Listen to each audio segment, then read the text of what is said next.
तुमचं स्पीकरवर ठेवलेलं आहे आणि सभा चालू आहे. आमचे आमदार आहेत, आमचे संपर्क सगळेच आहेत, तुमचे अधिकारी पण आहेत. आता आपण भाऊसाहेब कुंडकर किंवा हे जे काय आहेत, आपल्याला ह्या शेतकऱ्यांना दिलासा द्यायचा आहे. केळी आणि द्राक्ष ह्याचा त्याच्यात समाविष्ट व्हावा ही त्यांची मागणी आहे, चुकीची मागणी नाही आहे.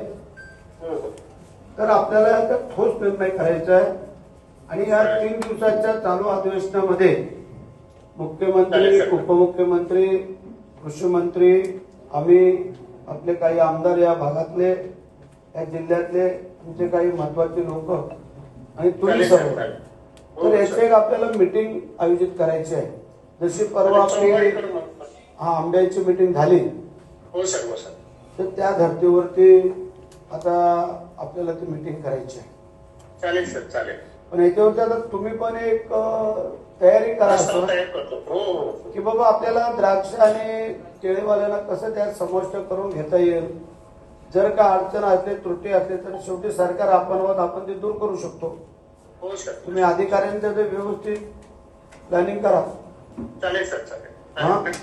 आता मी मीटिंग करतो. लोकशाही मराठी ऐका, पहा, जागरूक रहा.